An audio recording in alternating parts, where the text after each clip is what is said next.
Morning viewers, welcome to back our channel. आप सब कैसे हो? उम्मीद करती हूँ आप सब बहुत अच्छे होंगे। आज का यूजफुल वीडियो बहुत ही कमाल का है, डिफरेंट से ट्रिक है जो आपके किचन की लाइफ को आसान बना देंगे। पहला यूजफुल टिप मेरा सूखी सब्जी को लेके।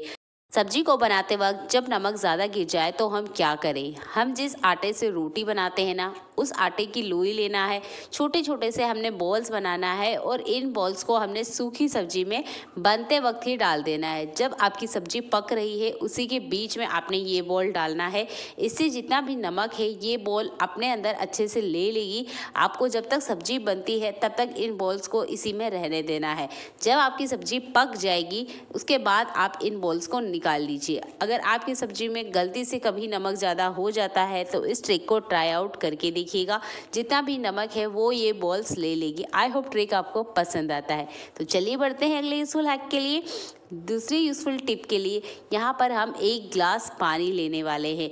कोई सा भी आप पैन ले लीजिए, उसमें 1 गिलास पानी डाल के हमने इसे बॉईल करना है। यहाँ पर हम यूज़ करेंगे खाने वाला नमक। 1 चम्मच भर के हम खाने वाला नमक लेने वाले हैं। नमक के घुलने तक हमने पानी को गर्म करना है। इसके बाद में जो भी सर्फ आप यूज़ करते हैं कपड़ा धोने के लिए, वो सर्फ हमने यहाँ यूज़ करना है। तो जितना हमने नमक लिया है उतनी ही क्वांटिटी में हमने यहाँ सर्फ भी लेना है और इन दोनों को अच्छे से उबाल ले लेना है। जब इसमें अच्छे से झाग बनने लग जाएगा तब आपने गैस बंद कर देना है। इस सॉल्यूशन को लेके चलते हैं आज हम हमारे किचन सिंक में। किचन सिंक में क्या होता है, बहुत ज़्यादा ना सिंक जो होता है वो ब्लॉकेज होने की प्रॉब्लम देता है। होना भी आम बात है क्योंकि इसमें खाने का जूठन जाता है। तो इसके खोलने के लिए आप ये गर्मा गर्म पानी इसके अंदर डाल दीजिए।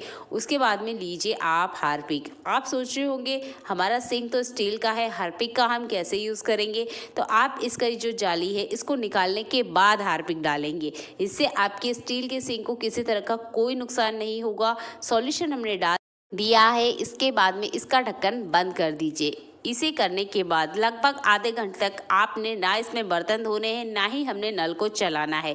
कोशिश कीजिएगा ये काम आपको रात में करना है। आधे घंटे बाद हमने अच्छे से नल को चला देना है।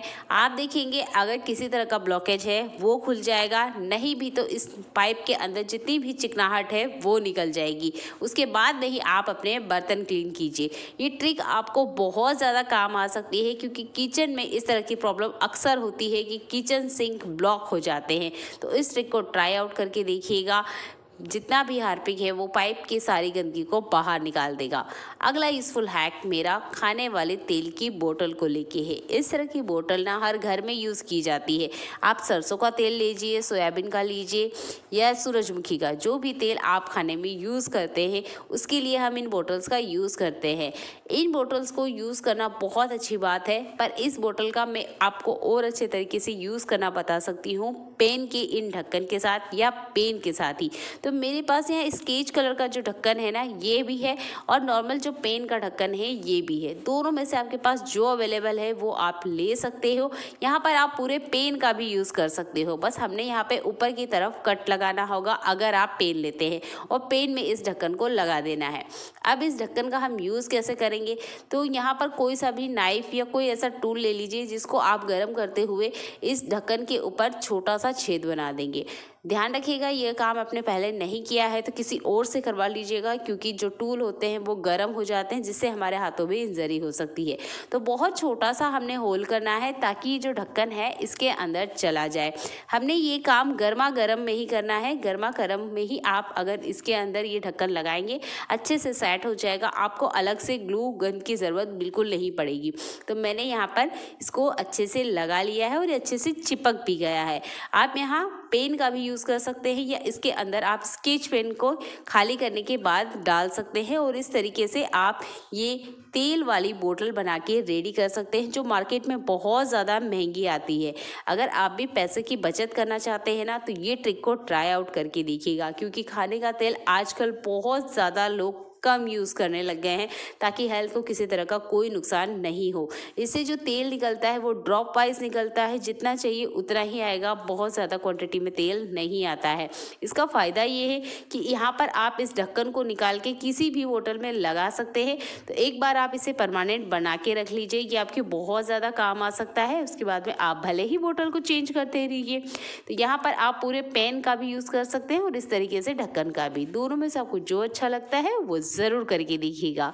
मिक्सर की हम कितना ही केयर क्यों ना कर ले, फिर भी इसमें एक प्रॉब्लम अक्सर आ जाती है कि इसके अंदर कॉकरोच अपने अंडे दे देते हैं, कॉकरोच छुपने का काम करते हैं।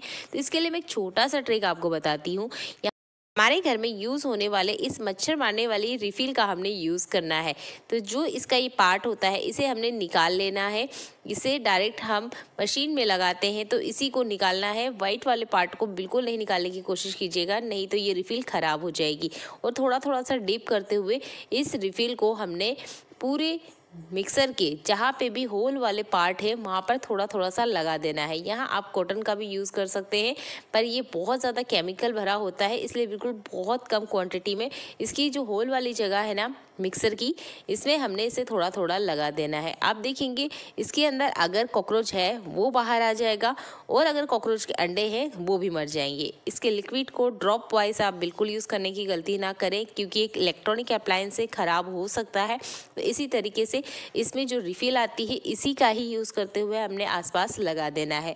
हम मिक्सर की उन पार्ट पे लगाएंगे जहाँ पर कॉकरोच आ सकते हैं या कॉकरोच अंडे दे देते हैं, क्योंकि मिक्सर एक ऐसा अप्लायंस है जिसका हम डेली लाइफ में बहुत ज़्यादा यूज़ करते हैं। तो इसकी केयर करना बहुत ज़्यादा ज़रूरी है, क्योंकि जब ये ख़राब हो जाते हैं तो हमारे बहुत सारे काम रुक जाते हैं। तो आप इस तरीके से रिफ़िल का यूज़ करते हुए मिक्सर में से कॉकरोच भगा सकते हैं। अगला यूज़फुल हैक मेरा नारियल के तेल को लेके है। जैसे कि ठंड का सीज़न आ ही गया है और जो हमारे हाथ पैर है ना बहुत ज़्यादा शुष्क हो जाते हैं, रूखे हो जाते हैं, नहीं तो धूप में जाने पे सन बर्न हो जाता है। सर्दियों का मौसम आते ही ये प्रॉब्लम आम हो जाती है। तो इसी का सॉल्यूशन है ये हल्दी और नारियल का तेल, दोनों को अच्छे से मिक्स कर लेना है। आप चाहते हैं तो इसे हाथ, पैर और चेहरे तीनों पे यूज़ कर सकते हैं, किसी तरह का कोई नुकसान नहीं होता है, क्योंकि हल्दी जो होती है वो आयुर्वेदिक होती है और ये आपकी स्किन को हमेशा निखारती है। कभी शायद आपने किसी से सुना हो कि हल्दी किसी के चेहरे को नुकसान करती है, तो आप यहाँ पर हल्दी का ही यूज़ करें और अच्छे से रब करते हुए हमने हमारे हाथ पैरों और चेहरे पर हफ्ते में 2 बार इस ट्रिक को यूज़ करना है। महंगे महंगे केमिकल को आप बाय बाय कीजिए और इस घरेलू नुस्खे को अपना के देखिएगा। आपको कभी भी किसी तरह की स्किन रिलेटेड एलर्जीज भी नहीं होगी और ना ही आपके हाथ पैर सूखे रूखे होने वाले हैं। इस ट्रिक को मैं हफ्ते में 2 बार ट्राई आउट करती हूँ और मेरी स्किन हमेशा सॉफ्ट बनी रहती है। इस विंटर सीजन आप इस ट्रिक को ट्राई आउट करके देखिएगा। इसके बाद में आधे घंटे बाद आप अपने हाथ पैरों को अच्छे से पानी से धो लीजिएगा। आप देखेंगे आपके हाथ पैरों में बहुत अच्छे से ना मॉइस्चराइज़र का काम करेगा ये नारियल का तेल, और जो हल्दी है वो आपके कलर को निखारेगी। ट्रिक आपको ज़रा सी भी पसंद आती है तो वीडियो को लाइक और शेयर करना बिल्कुल ना भूलें। चैनल पे पहली बार आए हैं तो चैनल को सब्सक्राइब कर लीजिएगा। चले बढ़ते हैं आज की अगली और यूज़फुल टिप के लिए। ये जो अखरोट होता है इसे हर कोई खाना पसंद करता है। अगर आपके घर में बढ़ते बच्चे हैं तो इसे आप अपने ड्राई फ्रूट में ज़रूर ऐड करें। ये बढ़ते बच्चों के लिए बहुत ज़रूरी होता है, उनकी दिमागी विकास के लिए। अखरोट को आप देखेंगे तो इसके ऊपर एक सख्त परत होती है जिसे तोड़ना आसान नहीं होता है, स्पेशल बच्चों को बहुत ज़्यादा प्रॉब्लम होती है। तो एक छोटा सा ट्रिक मैं आपको बताती हूँ, तो आप अगर ध्यान से इसे देखेंगे तो इसमें एक लाइंस रहती है। बस आपने यहाँ अंगूठे की मदद से हल्का सा इस पर प्रेस करना है और ये जो अखरोट होता है ना बहुत आसानी से टूट जाता है। आपको ना अलग से हैमर की ज़रूरत है, ना ही किसी तरीके से किसी पत्थर की ज़रूरत है।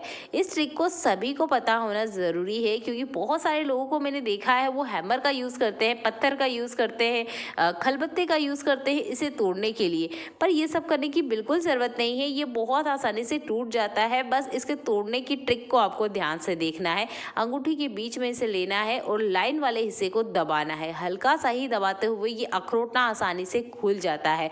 तो अखरोट को तोड़ने के लिए एक्स्ट्रा मेहनत करने की बिल्कुल ज़रूरत नहीं है।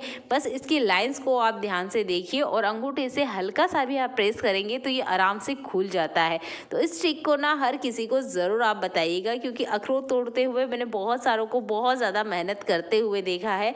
और बच्चों को ये ट्रिक ज़रूर बताइएगा, क्योंकि जब हम उन्हें अखरोट देते हैं ना तो वो इसी चीज़ से बहुत ज़्यादा परेशान हो जाते हैं कि हम इसे तोड़े कैसे, क्योंकि ये तो बहुत ज़्यादा सख्त है। तो ये ट्रिक बच्चों को आप ज़रूर बताइएगा। चलिए बढ़ते हैं अगले यूज़फुल हैक के लिए। आपके घर में भी इस तरीके से अगर कभी कभार या गलती से नींबू सूख जाता है तो गलती से भी इसे नहीं फेंकिएगा, अभी भी आप इसका यूज़ ले सकते हैं।